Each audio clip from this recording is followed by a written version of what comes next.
Okay, so let's turn our attention to a second market structure, and this is the one with the confusing name.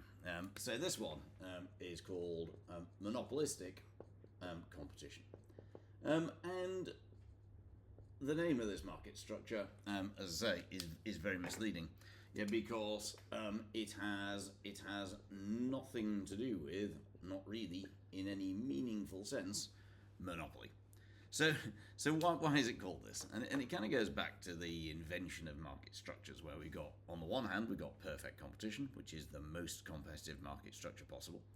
Then at the other end, which we haven't looked at yet, but we will, is monopoly, not this, yeah, where there's literally, in its purest sense, one firm. And then they're kind of going, well, surely we want something in between, something, you know, a bit like the real world, you know, kind of not perfectly competitive, but still very competitive. What should we call that thing? Well, it's kind of going to be a little bit like a monopoly, so we'll call it monopolistic. Except it isn't very much like a monopoly at all, because the way in which monopolistic competition was created is it's based on perfect competition. So what they did, the classical economists at the time, is they took the assumptions of perfect competition and then they relaxed some of them. They said, what happens if we make something not quite perfect?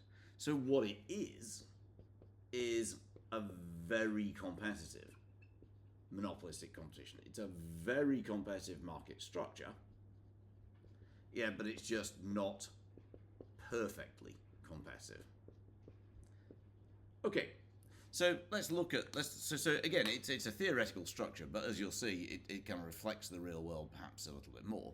So if we remind ourselves, what were the assumptions of perfect competition? First of all, and then say what we're going to do with monopolistic competition. So with perfect competition, its first assumption was that we have identical products. That was perfect competition. So here we're going to say, well, look, we want something a bit more realistic. So the first assumption, about monopolistic competition, is we're going to have differentiated products. Sorry. In other words, they're not identical. They're similar to one another, but not literally the same. And that makes it a bit more like the real world. The second thing we're going to have is we're going to have imperfect, but still good, knowledge. So consumers aren't fully informed, but they have a good level of information. They don't need everything. So hence we created imperfect competition. Competition is no longer perfect. But we want the market to remain very, very competitive, so we're going to keep many buyers and sellers.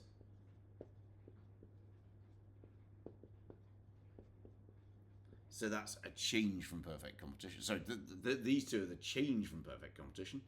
So these break perfect competition. This one keeps perfect competition. And the fourth one, again, we're going to keep, which is there are no barriers to entry in the long run. Remember, there's always barriers to entry in the short run because you can't get the fixed factor. But in the long run, there's no. If you look elsewhere, some people say very low.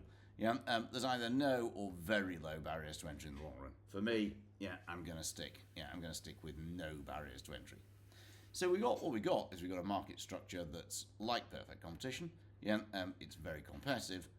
But slightly different. So it's going to be a bit more like the real world. All market structures, we're making the underlying assumption, that that firms here are going to want to profit maximize.